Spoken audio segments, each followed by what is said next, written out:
Assalamualaikum warahmatullahi wabarakatuh. Waalaikumsalam warahmatullahi wabarakatuh. Alhamdulillahil jabbaril qahhar, al-azizil ghaffar, khaliqil jannati wan nar. Wassalatu wassalamu ala sayyidina Muhammadinil Mukhtar wa ala alihi wa ashabihil adhar, amma ba'du. Saudara-saudara kaum muslimin rahimakumullah. Pada pertemuan terdahulu di dalam membicarakan tentang hari kiamat, saya sudah menjelaskan bahwa setelah manusia menghadapi pengadilan Qadhi Rabbul Jalil, pada akhirnya terbagilah manusia dalam dua kelompok besar, fariqun fil jannah wa fariqun fis sa'ir. Sekelompok orang masuk ke dalam surga dan segolongan lainnya lagi masuk ke dalam neraka. Maka pada pertemuan kali ini kita akan membicarakan tentang surga dan calon-calon penghuninya. Surga dalam Al-Quran selalu disebut dengan kata-kata jannah, yang wujudnya surga itu sesungguhnya merupakan suatu tempat di akhirat nanti, yang di dalam tempat itulah Allah akan memberikan balasan berupa kenikmatan yang tiada terhingga kepada hamba-hambanya yang saleh, yang bentuk kenikmatan itu dijelaskan Allah dalam hadis kursinya, a'dadtu li'ibadiyas salihin ma la aynun ra'at wa la uzunun sami'at wa la khatar ala qalbil bashar. Aku sediakan buat hamba-hambaku yang saleh satu kenikmatan yang belum pernah dilihat oleh mata, belum pernah terdengar oleh telinga, dan belum pernah terdetik dalam hati manusia tentang kenikmatan yang semacam itu. Jadi kalaupun dalam banyak ayat-ayat Al-Quran Allah menggambarkan tentang surga yang di bawahnya mengalir sungai-sungai, jangan disamakan dan dibandingkan dengan sungai yang ada di dunia ini. Kalau surga bercerita tentang pohon dengan segala buah-buahnya, jangan samakan dengan pohon dan segala buah-buahan yang ada di dunia ini. Kalau surga bercerita tentang istana, tentang tempat tidur, tentang permadani dan sebagainya, seluruhnya tidak sama dan tidak bisa disamakan atau dibayangkan dengan yang kita hadapi dalam kehidupan di dunia ini. Di sanalah manusia akan menemukan kehidupan yang hakiki, yang sebenar-benarnya, yang tidak akan pernah berubah untuk selama-lamanya. Adapun kehidupan di dunia ini, boleh saja kita katakan kehidupan yang kamuflase, fata morgana, atau dalam bahasa agama sering disebut dengan kehidupan khayali.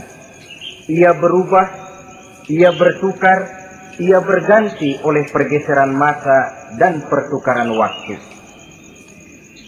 Kita jadi orang kaya di dunia, bagaimanapun kayanya kita, kekayaan itu tidak lain adalah kekayaan khayali namanya. Hari ini dia kaya, besok dia boleh jatuh bangkrut. Tengoklah orang-orang kaya di dunia ini, yang tidak cuma sekedar memperkaya diri untuk dirinya sendiri saja, tapi kadang-kadang sudah mempersiapkan untuk anak-anaknya, untuk cucu-cucunya, untuk iparnya, untuk besannya, pendeknya untuk seluruh keluarganya. Tidak cukup harta cuma untuk 1, 2, 3, bahkan sampai 7 keturunan. Tidak cukup dengan uang miliaran, malah triliunan. Tidak cukup dengan punya tanah yang luas, malah gunung dibeli, laut dibeli, langit pun kalau dijual mau dibeli. Sudah melampaui batas yang dinamakan kewajaran, dihinggapi penyakit rakus bin serakah alias tamak. Lalu menghalalkan segala macam cara untuk mencapai harta, padahal itu tidak lebih dari bayangan khayali. Harta yang banyak itu mampukah menolak penyakit yang hendak datang? Harta yang banyak itu mampukah menahan tumbuhnya uban selembar di atas rambutnya? Harta yang banyak itu mampukah mencegah sebuah giginya yang hendak permisi?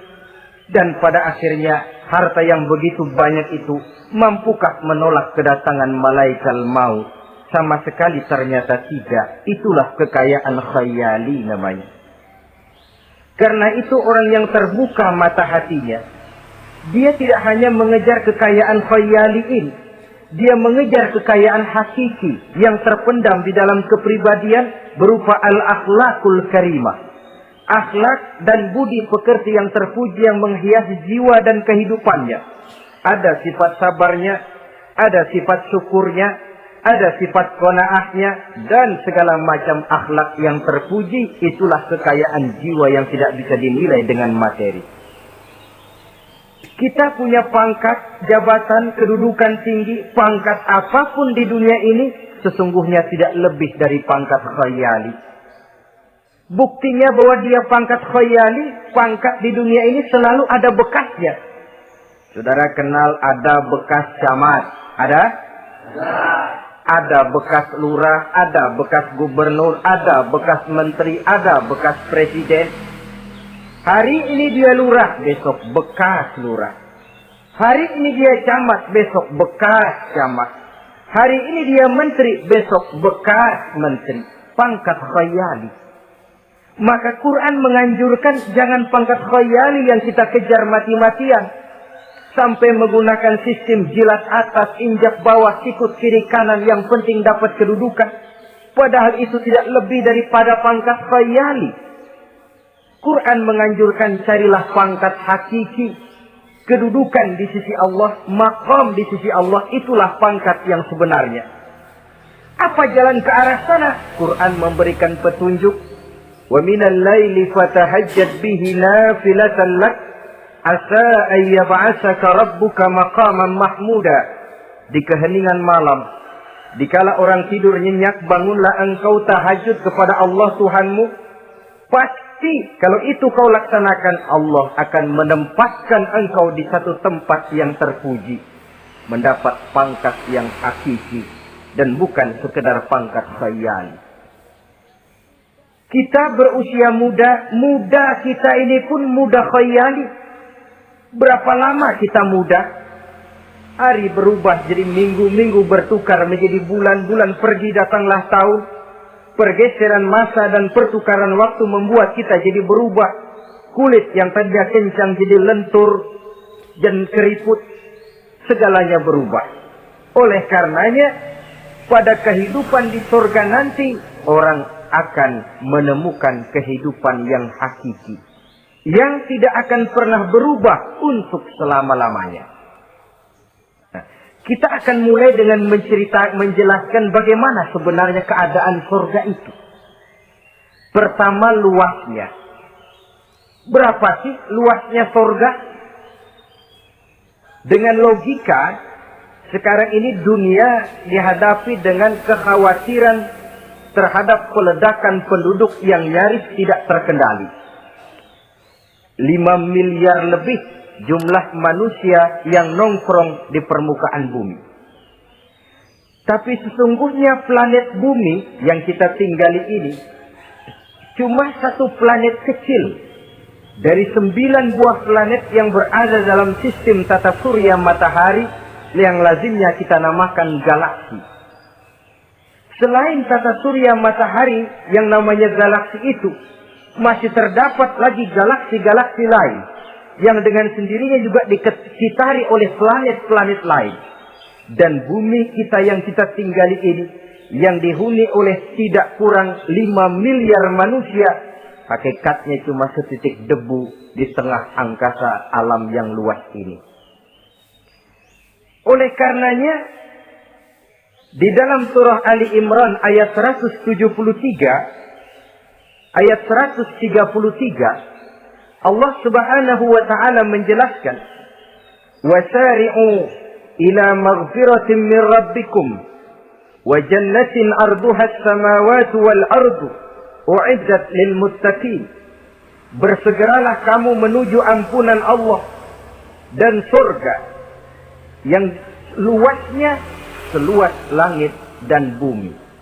Seluas langit dan bumi. Sedangkan langit oleh mata telanjang ini kan tidak pernah kelihatan. Yang nampak oleh kita biru di atas itu cuma batas titik pandangan manusia yang terjauh. Dan konon itu adalah refleksi sinar matahari yang menyentuh air laut, melahirkan warna biru. Sedangkan hakikat langit itu sendiri sampai hari ini belum terjangkau oleh kemajuan ilmu pengetahuan. Sejauh-jauhnya manusia pergi baru ke bulan.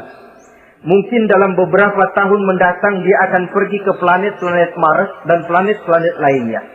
Tapi itu masih terbatas dalam sistem tata surya matahari atau galaksi kita ini. Belum lagi sampai kepada langit yang pertama. Surga yang disediakan untuk orang-orang saleh ini luasnya seluas 7 lapis langit dan bumi. Jadi saudara tidak usah berpikir khawatir di surga nanti kehabisan kapling. Di dunia ini saja masalah tempat tinggal sekarang ini jadi masalah pelik karena memang peledakan penduduk seiring dengan perkembangan tentang lapangan kerja yang harus disiapkan, sekolah yang mesti disediakan, sarana pendidikan yang harus disiapkan, rumah sakit untuk menjaga kesehatan, dan kompleks betul masalahnya. Tetapi di surga nanti, arduhas samawati wal ardh, luasnya seluas 7 lapis langit dan bumi. Satu keluasan yang hanya Allah saja yang maha tahu tentang batas-batasnya. Itu tentang luasnya surga. Lalu bagaimana keadaan di surga? Apakah ada bangunan-bangunan, taman-taman, kebun-kebun? Tentu ada. Di surga ada kebun yang tanamannya berupa tumbuh-tumbuhan dan menghasilkan buah-buahan yang buah-buahannya pun boleh dimakan oleh manusia karena tidak akan pernah ada larangan lagi dalam kehidupan di sana. Dalam surah Ar-Rahman ayat 54 misalnya kita dapati penjelasan dari Allah Subhanahu wa taala, "Wa janal jannataini dan." Begitu juga dalam surah Waqiah ayat 32 dan 33. Allah menjelaskan, "Wa fakihatin katsiratin la maqtu'ati wa la mamnu'ah." Dan di dalam surga itu terdapat buah-buahan yang sangat banyak sekali yang tidak pernah putus-putusnya, wala mamnu'ah, dan tidak dilarang untuk mengambilnya. Yang dimaksud la maqtu'ah, tidak terputus, artinya buah-buahan di surga itu begitu kita petik keluar lagi gantinya. Dipetik lagi keluar lagi gantinya. La maqtu'ah, tidak pernah putus. Lainkan pohon di dunia ini. Ini hari kita petik keluar lagi kapan? Musim tahun depan. Nungguin kita. La maqtu'ah, tidak pernah terputus buah-buahan itu, wala mamnu'ah, dan tidak terlarang untuk memetiknya. Adakah pohon pisang? Pohon pisang ada. Anggur, anggur banyak. Delima, delima pun ada. Tetapi sekali lagi, bagaimanapun hakikat buah di surga cuma sama dalam nama, tapi lain dalam wujudnya. Nanti saudara pikir, di surga pisang. Di sini juga banyak kalau cuma pisang mah. Di surga anggur. Di pasar banyak anggur. Ini cuma nama yang sama. Hakikatnya tentu berbeda. Sebab kalau hakikatnya juga sama, ya nggak usah sampai ke akhirat. Di sini pun cukup. Adanya nama-nama ini cuma untuk memberikan gambaran tentang buah-buah yang ranum, yang nikmat, yang lezat, dan yang digemari oleh manusia. Dan jangan heran, kalau di dunia ini biasanya pohon itu akarnya di bawah, buahnya yang di atas, maka di surga nanti terbalik pohon itu. Akarnya yang di atas, buahnya yang ke bawah. Sehingga orang nggak perlu tangga, Dan ngambil buah tinggal metik saja, nggak perlu naik, nggak perlu manjat, nggak perlu bersusah payah. Saudara-saudara kaum muslimin rahimakumullah. Kemudian bangunannya bagaimana? Surga itu pun bertingkat.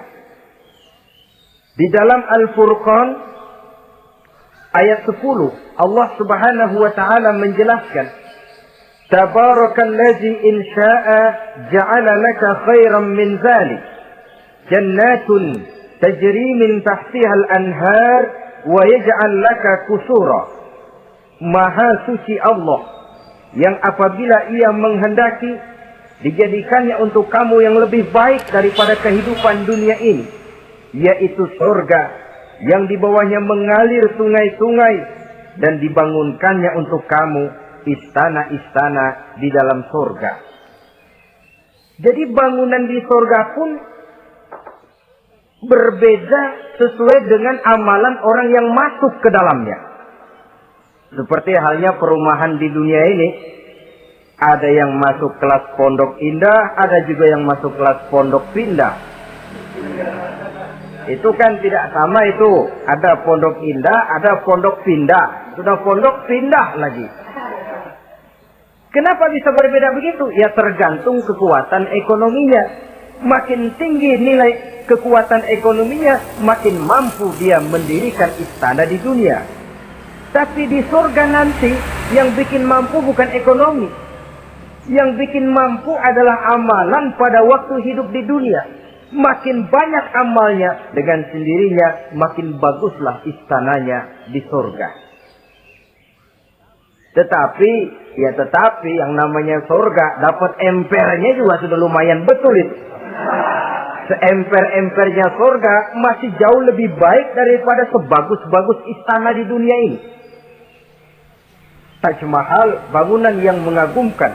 Istana Raja Persia, bangunan yang menggiurkan. Sehebat-hebatnya istana dunia, masih jauh lebih mending empernya surga. Konon ya, menurut satu riwayat, baunya surga itu sudah bisa dicium 40 tahun perjalanan.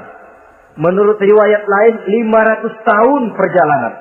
Menurut riwayat satu lagi, 70 tahun perjalanan. Baunya surga sudah dapat dicium oleh manusia. Saudara-saudara kaum muslimin rahimakumullah.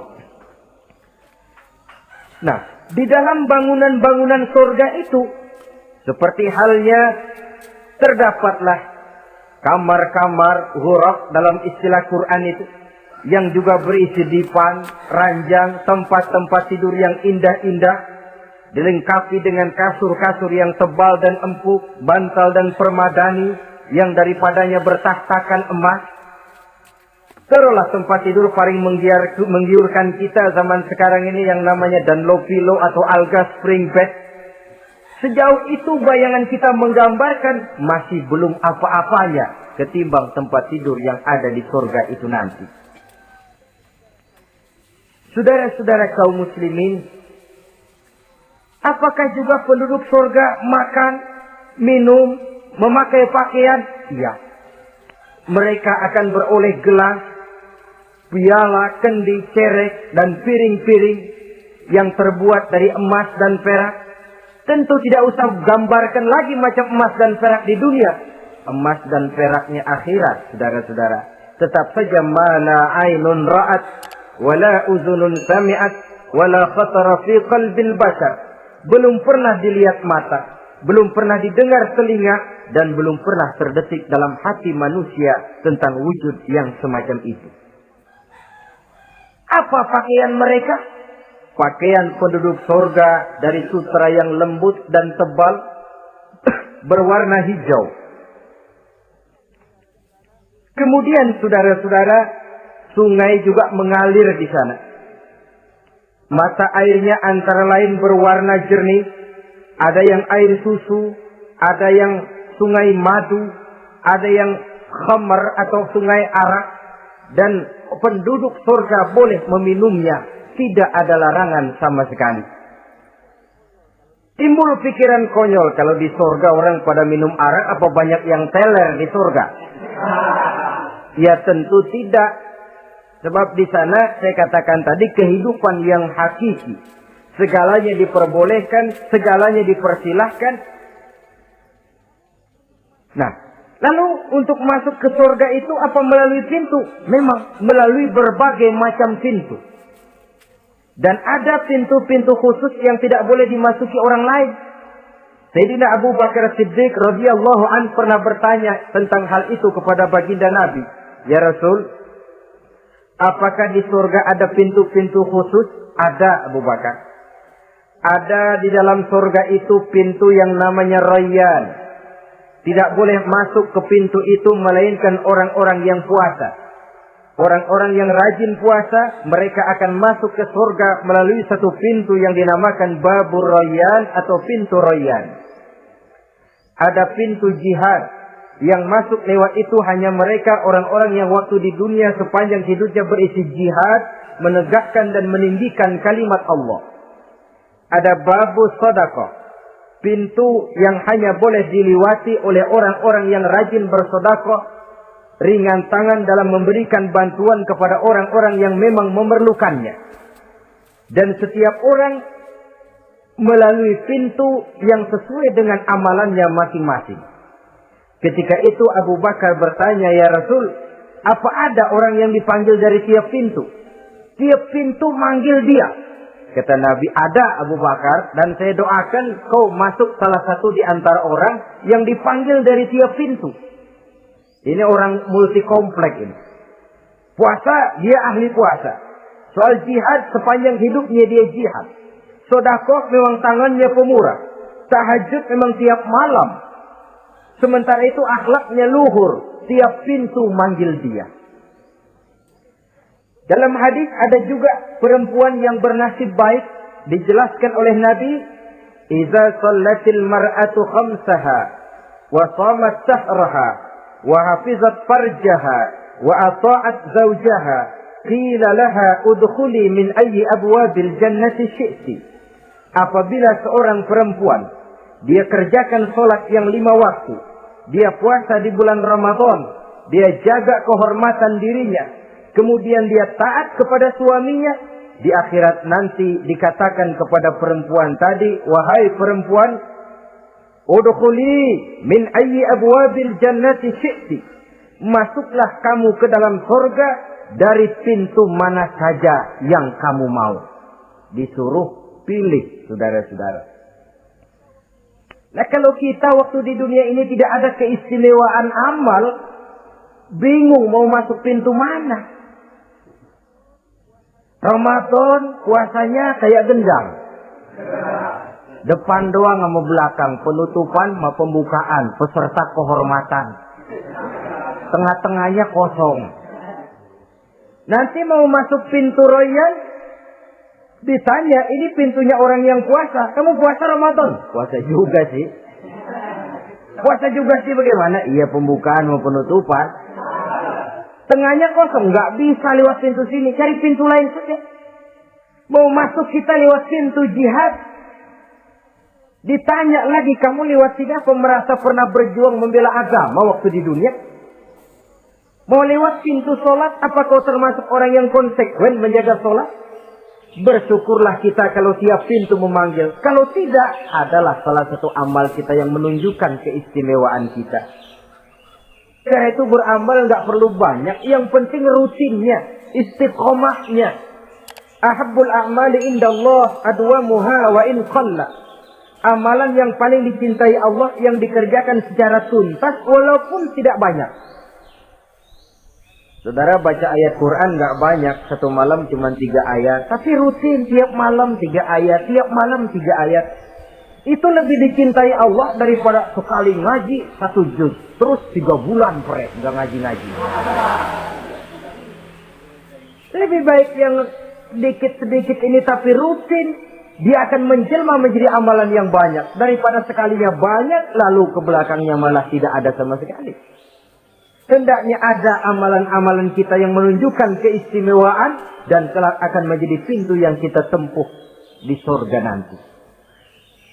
Apabila kita sudah melalui pintu-pintu surga itu dan tinggal di dalamnya, dengan pakaian, dengan perhiasan, dengan makanan dan minuman sebagai yang saya sebutkan tadi, maka kita pun dalam kehidupan di sana akan dilayani oleh pelayan-pelayan muda. Yatufu alaihim wildanun mukhalladun. Pelayan-pelayan yang muda itu keliling melayani apa keperluannya. Dan tidak pernah tua pelayan itu. Sebagaimana kita pun tidak akan pernah tua. Pendeknya sudah jadi king of king di surga ini. Jadi raja di raja. Fasilitas serba cukup. Apa yang kita mau tersedia. Tidak ada larangan. Dan pelayan seperlunya diberikan kepada kita. Nah, bagaimana keadaan penduduk surga?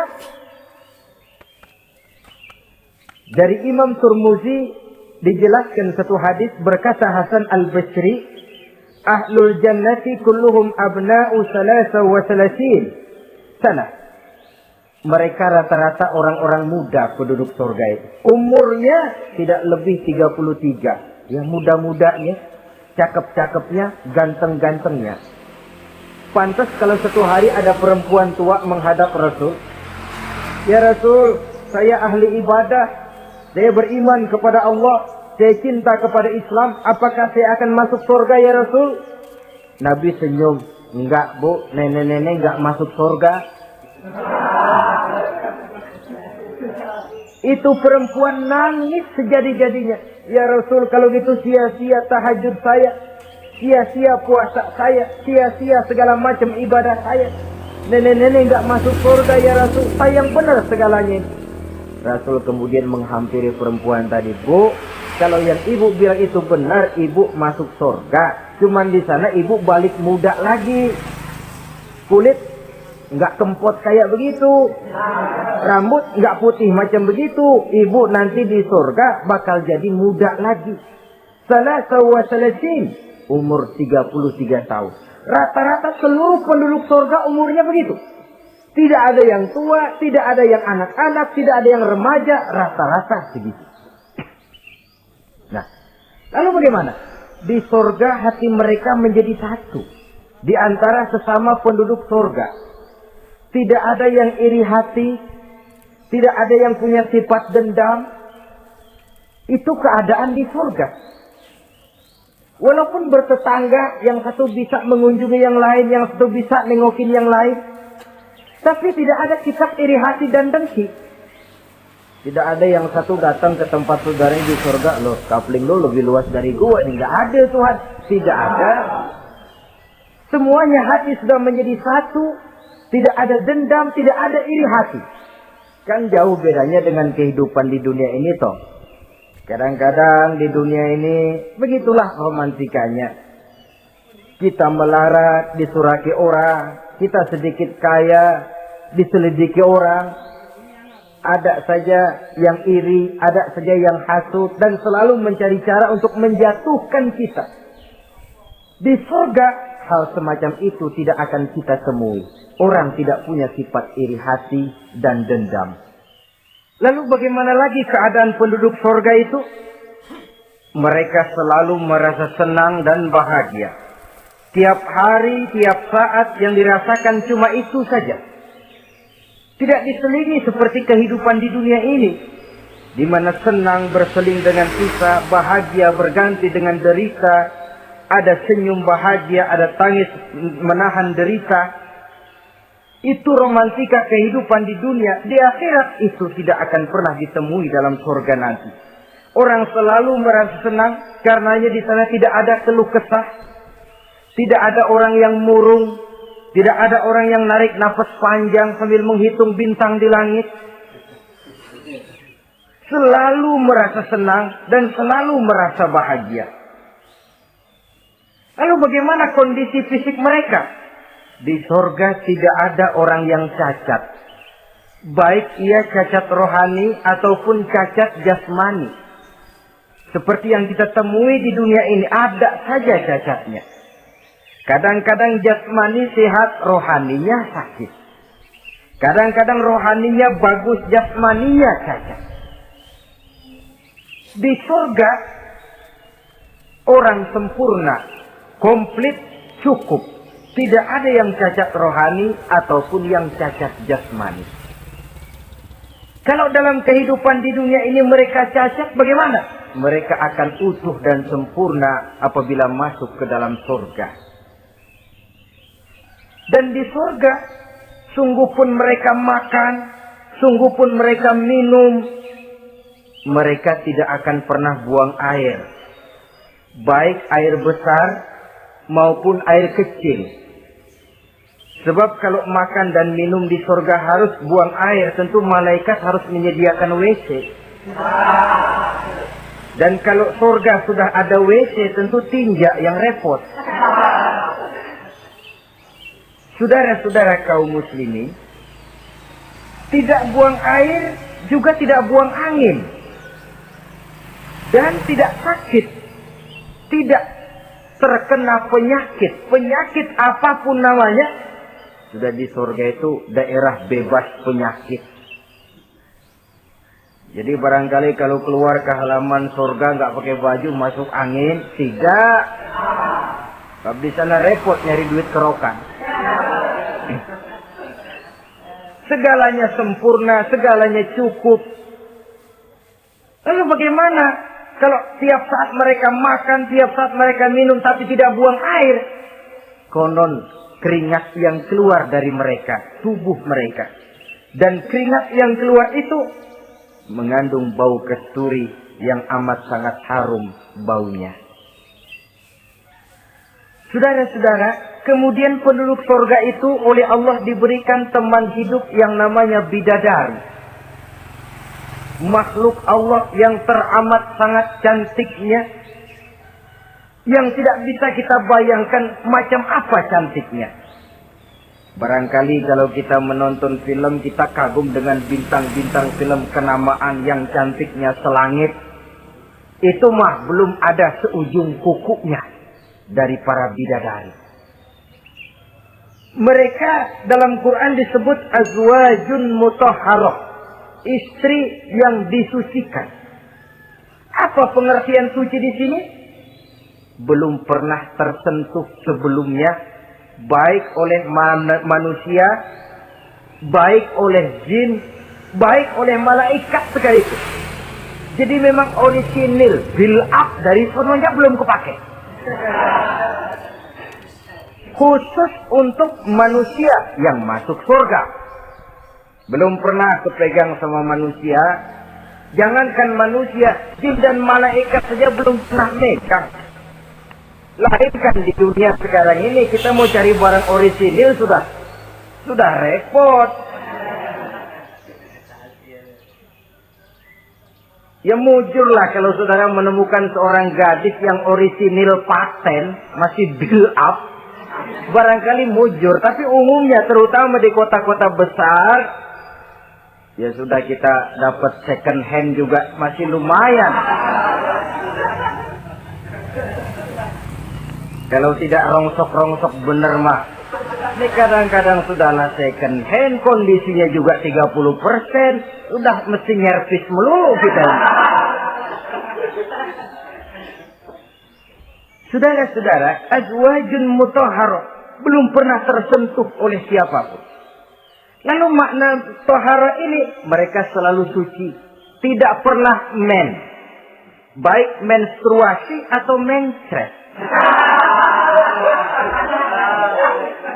Tidak pernah. Nah, kalau perempuan kita, istri-istri kita di dunia ini kan 1 minggu dalam sebulan terkena dapat fasilitas dia untuk tidak sholat, untuk tidak ibadah, masa haid itu. Perempuan di surga yang namanya bidadari tidak akan pernah mengalami haid. Lalu apalagi keistimewaannya? Selalu perawan. Tidak pernah janda. Walaupun tiap hari dipakai, habis dipakai perawan lagi. Saudara-saudara yang saya hormati, itu diperuntukkan untuk penduduk-penduduk surga. Nah itu laki-laki itu. Iya, kalau perempuan bagaimana? Satu riwayat menjelaskan mereka akan menjadi ratu di surga. dengan segala kenikmatan yang juga tidak pernah mereka bayangkan sebelumnya. Riwayat lain menjelaskan bahwa mereka juga akan berkumpul dengan suami, istri, dan anak-anaknya jikalau mereka memang orang-orang soleh.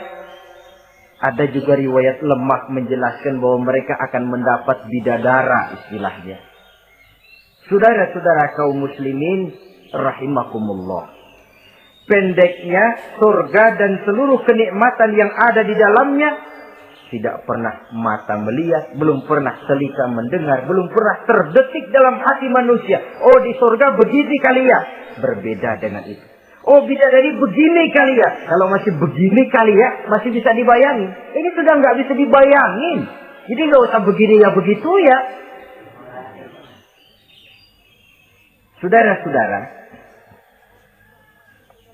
apabila orang sudah masuk ke dalam surga, bertemu dengan sesama teman waktu di dunia, surah At-Tur menjelaskan ayat 25-26, wa aqbala ba'dhum 'ala ba'di yatasaalun qalu inna kunna qablu fi ahlina musyrikin famanna Allahu 'alaina wa waqana 'azabas samum.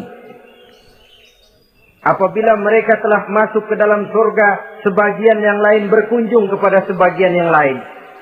Cara kita belah sono, ini teman kita dulu waktu dunia, yuk samperin yuk. Ba'duhum ala ba'di yatasaalun, saling tanya menanya. Kalau istilah kita, sampai juga kemari? Iya.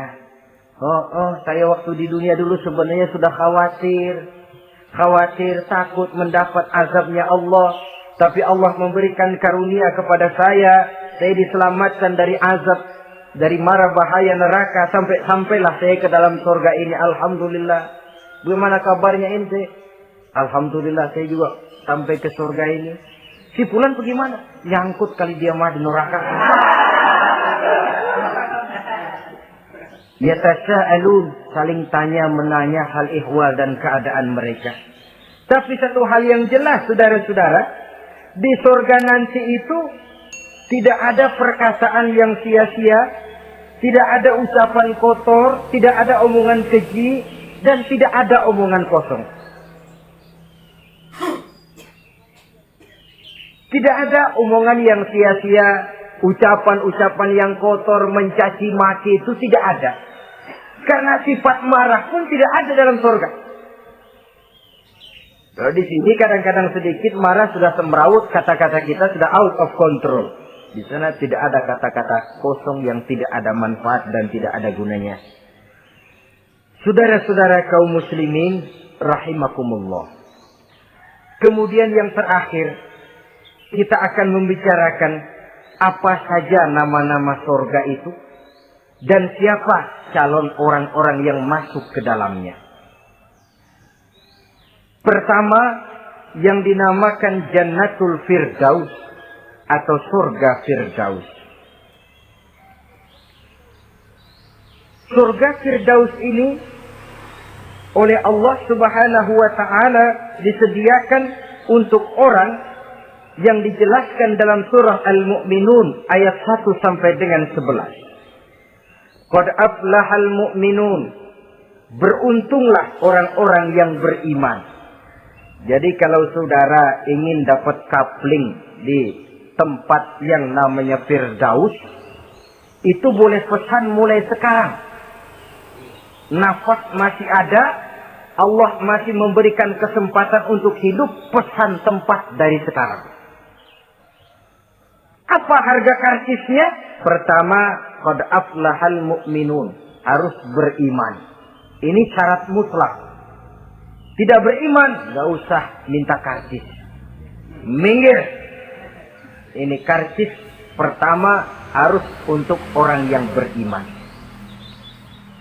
Setelah itu yang kedua apa? Allazina hum fi salatihim khashi'un. Mereka yang khusyuk di dalam salatnya. Jadi untuk mendapat tiket ke surga Firdaus itu setelah beriman khusyuk di dalam salat. Artinya khusyuk tarkul ghair li ajlil amal. meninggalkan yang lain dan hanya memfokuskan diri kepada satu pekerjaan yang sedang dihadapi. Kalau kita makan sambil ngobrol, itu namanya makannya nggak khusyuk. Sebab ada sambil ngobrolnya. Nah, sholat yang khusyuk, sholat yang di dalamnya tidak berisi yang lain kecuali sholat itu. Meninggalkan yang lain dan hanya memfokuskan diri saja untuk melaksanakan suatu amalan. Dan sholat khusyuk itu berat. Kadang-kadang waktu mau sholat kita nggak ingat apa-apa. Begitu sudah masuk takbir yang kita lupa malah kita ingat. Itu kurang ajarnya iblis. Mau sholat nyari dompet nggak ketemu, begitu takbir. Aduh, dompet di atas meja. Ini kalau sembahyang lama-lama digerataki orang nanti nih. Mulai kocar kacir sholat kita. Makanya kata Imam Nawawi, sudah dinamakan khusyuk untuk tingkatan orang awam. Kalau pada waktu takbir dia ingat Allah. Begitu aja dulu dah tingkatan orang awam itu. Sebab yang namanya khusyuk itu hudurul qalbi wa sukunul jawarih. Hatinya ikut sholat, anggota badannya tenang tentram di waktu sholat. Khusyuk. Kalau waktu sholat garuk sono, garuk sini, kaki ketekus. Sudah anggota badannya nggak khusyuk. Atau anggota badannya tenang tentram, nggak gerak-gerak, cuma hatinya ngayap kemana-mana. Badannya di musola, hatinya di pasar. Itu juga nggak khusyuk. Dan itu berat. Karena itu, ini syarat kedua untuk mendapat tiket ke Firdaus. Imam Ali saja pernah dites oleh Rasul. Ya Ali, saya ya Rasul. Kalau kau bisa sembahyang khusyuk, aku boleh kasih kau serban. Kamu boleh pilih yang hijau atau yang putih nanti. Baik ya Rasul, sembahyang beliau 2 rakaat. Selesai salam ditanya, yang mana sorbannya Li? Kata Imam Ali, yang hijau ya Rasul. Belum nengok, udah yang hijau ya Rasul. Kata Nabi, kalau begitu ente nggak khusyuk Li. Kenapa? Mungkin tadi waktu sujud mikirin, ntar kalau gua ditawarin milih yang hijau aja dah. Belum nengok sudah menjawab. Saudara-saudara, yang ketiga, wallazina hum 'anil lagwi mu'ridun. Orang-orang yang menghindarkan diri dari ucapan dan perbuatan yang sia-sia, yang tidak ada gunanya. Ini tiket yang syarat yang ketiga untuk mendapat tiket ke Firdaus itu menghindarkan diri baik dari ucapan ataupun perbuatan yang sia-sia, yang tidak ada nilainya baik dalam pandangan manusia, lebih-lebih lagi dalam pandangan Allah. Yang keempat, wallazina hum lizzakati fa'ilun. Mereka yang aktif membayar zakat. Kemudian yang kelima, wallazina hum li furujihim hafizun illa ala azwajihim aw ma malakat aymanuhum fa innahum ghairu malumin. Orang-orang yang memelihara kehormatan dirinya kecuali kepada istrinya atau kepada budak sahayanya. Pandai mengendalikan nafsu, tidak terperosok memperturutkan syahwatnya. Yang keenam, wallazina hum li amanatihim wa ahdihim ra'un. Orang yang pandai menjaga amanah dan pandai menepati janji. Saudara-saudara, kalau janji ditepati, sebab janji adalah hutang. Yang ketujuh, wallazina hum ala sholawatihim yuhafizun. Mereka juga selalu memelihara, tidak cuma sekedar khusyuk, tapi memelihara sholat dengan baik. Ayat ke-11 dari Al-Mu'minun ini ditutup oleh Allah dengan jelas, ulaika humul warisun allazina yarisuna al-firdausa hum fiha khalidun. Mereka itulah para ahli waris yang akan menerima warisan berupa surga Firdaus dan mereka kekal di dalamnya. Kalau tadi sudah kita tangkap bahwa begitu besar kenikmatan yang ada di dalam surga, ternyata barang yang mahal memang tidak mudah untuk didapat. Saudara-saudara, inilah surga Firdaus. Adapun yang kedua, nama surga itu disebut dalam Quran Jannatu Adnin. Surga Aden. Untuk siapa mereka? Dalam surah Ar-Ra'd ayat 22 dan 23 Allah menjelaskan wallazina sabaru ibtigha'a wajhi rabbihim wa aqamus shalah wa anfaqu mimma razaqnahum sirran wa alaniyah wa yadra'una bil hasanati sayyi'ata ulaika lahum uqbad dar jannatu adnin yadkhulunaha. Dan orang-orang yang sabar, wallazina sabaru, orang-orang yang sabar. Sabar dalam apa? Ibtigha'a wajhi rabbihim, dalam menuntut keridhaan Allah. Sabar dalam mencari keridhaan Allah.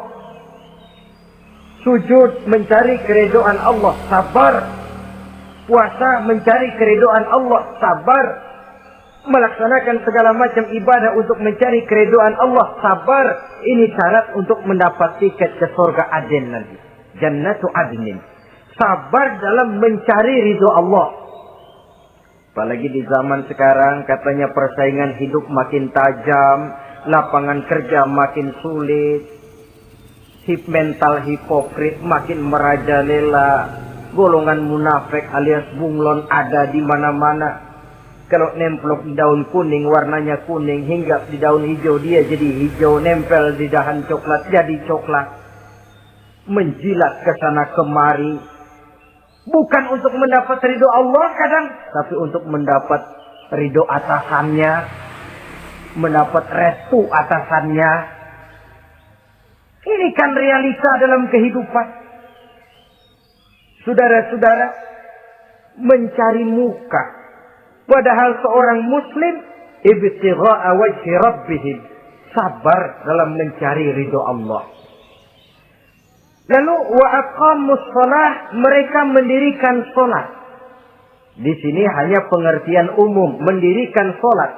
Kalau dalam Firdaus tadi ditegaskan tidak cuma sekedar mendirikan, tapi juga khusyuk dan memelihara. Ini mendirikan, saudara-saudara. Maaf, ada orang yang mengerjakan salat, ada orang yang mendirikan salat. Apa bedanya itu? Kalau mengerjakan sholat cuma sekedar gugur kewajiban. Pokoknya gugur kewajiban beres. Kadang-kadang pulang sembahyang Jumatnya bersendal. Enggak sembahyang dia. Sembahyang. Kok nyolong sendal pulangnya? Itu baru ngerjain sholat. Belum mendirikan sholat. Kalau mendirikan sholat, selesai sholat, ajaran sholat diterjemahkan dalam kehidupan. Itu mendirikan namanya. Ada istimrar. Kontinuitas alias kesinambungan. Selesai sholat, akhlak sholat, ajaran sholat diterjemahkan di luar sholat. Itu makna aqamus sholat. Apalagi syarat yang ketiga untuk mendapat tiket ke surga Aden ini. Wa anfaqu mimma razaqnahum sirran wa alaniyah. Menginfakkan, membelanjakan di jalan Allah rezeki yang diberikan kepada mereka, baik terang-terangan maupun sembunyi-sembunyi. Maka sedekah itu terang-terangan baik, sembunyi-sembunyi juga baik kalau niatnya ikhlas karena Allah. Terang-terangan baik, kenapa? Untuk merangsang orang lain supaya berbuat seperti kita.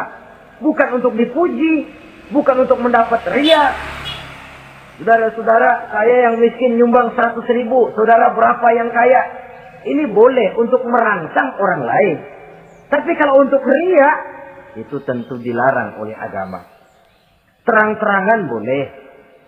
Sembunyi juga boleh. Bahkan itu yang dianjurkan oleh Nabi. Tangan kiri tidak tahu apa yang diberikan oleh tangan kanannya. Saudara-saudara, lalu yang keempat, wa yadra'una bil hasanati sayyi'ata.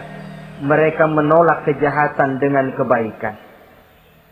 Dia hanya tidak berteriak-teriak tentang kemiskinan, tapi melakukan usaha bagaimana mengatasi kemiskinan. Dia tidak hanya berteriak dengan mengemukakan berbagai macam kemunkaran, tapi mengimbanginya dengan menanamkan segala macam kebajikan.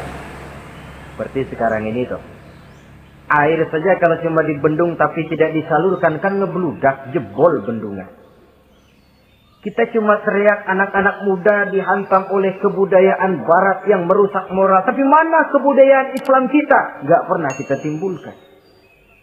Musuh kita adalah kemiskinan dan kebodohan, jelas. Tapi apa langkah ekonomi yang kita lakukan untuk mengatasi kemiskinan? Dan bagaimana upaya kita meningkatkan mutu pendidikan? Kadang-kadang yang mutunya baik, mahalnya nggak kejangkau oleh lapisan rakyat yang di bawah, menengah ke bawah ini. Itu yang jadi problem. Orang yang mendapat tiket ke surga Adnan ini, mereka menolak kejahatan dengan mengimbanginya, melakukan kebajikan. Tidak cuma teori, tidak cuma propaganda, tapi ada langkah konkret bahwa untuk membentengi kemaksiatan harus diperbanyak munkar. Untuk mengimbangi segala macam perbuatan durjana harus dikembangkan majelis taklim pesantren, menghidupkan akhlak Islamiyah dalam kehidupan sehari-hari. Wa yadra'una bil hasanati sayyi'ah. Orang semacam itulah yang akan mendapat tiket ke surga Aden atau Jannatu Adnin nanti. 2. Adapun surga yang ketiga dinamakan Jannatun Naim. Surga Naim. Naim mengandung arti penuh kenikmatan. Tiketnya sederhana saja. Al-Qalam ayat 34. Inna lil muttaqina inda rabbihim jannatu na'im. Sesungguhnya bagi orang-orang yang bertakwa kepada Allah, mereka akan mendapat balasan berupa jannatun na'im. Surga Naim namanya. Jadi tidak banyak untuk mendapatkan surga Naim ini, cuma takwa. Cuman takwa yang jadi banyak. Apa itu takwa?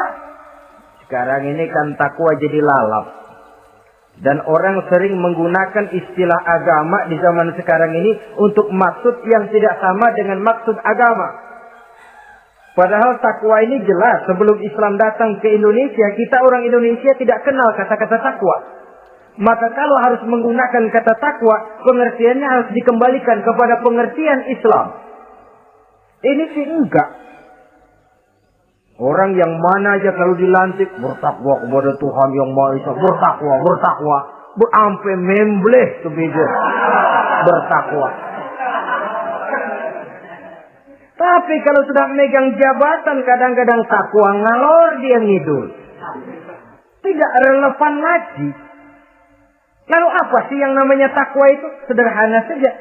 Imtisalul awamir wajtinabun nawahi. Itulah takwa. Melaksanakan segala yang diperintah, menjauhi yang dilarang. Itu takwa.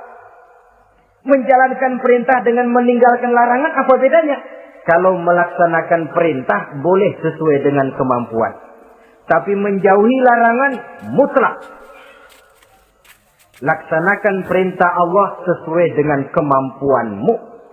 Tapi tinggalkan larangan Allah mutlak. Mampu tidak mampu, tinggalkan. Enak kalau ada perintah, jauhi larangan Allah semampu kamu. Ya enak, tinggal kita milih. Saya belum mampu ninggal teler itu. Lezat itu, belum mampu. Yang boleh semampu kita melaksanakan perintah. Sholat semampu kita. Asal jangan mampu lalu pura-pura tidak mampu. Puasa semampu kita. Jihad semampu kita. Tapi kalau sudah meninggalkan larangan mutlak, mampu tidak mampu, harus ditinggalkan. Jadi kelihatannya sederhana takwa ini, tapi masalahnya rumit. Melaksanakan yang diperintah, menjauhi yang dilarang. Dan itu tiket untuk mendapatkan surga Naim atau Jannatun Naim. Yang keempat, saudara-saudara, di antara nama surga itu ada yang disebut surga ma'wa atau Jannatul Ma'wa. Apa tiket untuk sampai ke sana? Surah An-Nazi'at ayat 40 dan 41. Wa amma man khafa maqama rabbih wa naha an-nafsa 'anil hawa fa innal jannata hiyal ma'wa. Sesungguhnya orang-orang yang takut kepada larangan Tuhannya, wa nahan nafsa 'anil hawa, dan sanggup mengendalikan nafsu, sanggup mengendalikan diri dari memperturutkan hawa nafsu, fa innal jannata hiyal ma'wa, surga ma'walah tempat tinggalnya nanti. Jadi tiket ke Jannatul Ma'wa ini, pertama khafa maqama rabbih, takut kepada batas-batas yang telah ditentukan oleh Tuhannya. Ini batasnya, kamu jangan nyebrang ke sini. Ini batas yang halal, ini yang haram, ini yang hak, ini yang batil, ini yang ma'ruf, ini yang munkar. Orang yang ingin mendapat tiket ke ma'wa, dia takut batas-batas itu. Lalu sanggup mengendalikan diri, tidak sampai memperturutkan hawa nafsunya. Itu tiket ke surga ma'wa. Yang kelima dinamakan surga Darussalam atau Jannah Darussalam. Dijelaskan dalam Al-An'am ayat 126 dan 127. Wa hadza siratu rabbika mustaqima wa qad fassalna al-ayati liqaumin yatadhakkarun lahum darussalam inda rabbihim wa huwa waliyuhum bima kanu ya'malun. Inilah jalan Tuhanmu yang lurus. Telah kami pisahkan ayat-ayat kami bagi kaum yang mau berpikir. Jadi kelihatan di sini untuk mendapat tiket ke Darussalam, istiqomah mengikuti jalan lurus, istiqomah berpegang kepada Islam, dan pandai membedakan apa yang memang oleh Allah sudah dibedakan antara yang hak dan batil, antara yang benar dan salah, dan selalu ingat kepada ayat-ayat Allah. Itu surga Darussalam. Yang keenam dinamakan Darul Muqamah. Siapa penghuninya? Surah Fatir ayat 34-35. Wa qalu alhamdulillahi allazi azhaba 'anna al-hazan inna rabbana laghafurun syakur allazi ahallana darul muqamah min fadlihi la yamassuna fiha nasabun wa la yamassuna fiha lughub. Yaitu orang-orang yang senantiasa bertahmid, memuji kebesaran Allah Subhanahu wa taala. Mereka akan mendapatkan Darul Muqamah. Yang ketujuh dinamakan surga Maqamul Amin. Ini pun disediakan untuk orang yang bertakwa, seperti dalam Ad-Dukhan ayat 51, innal muttaqina fi maqamin amin. Dan yang terakhir, yang kedelapan adalah surga khuldi atau jannatul khuldi.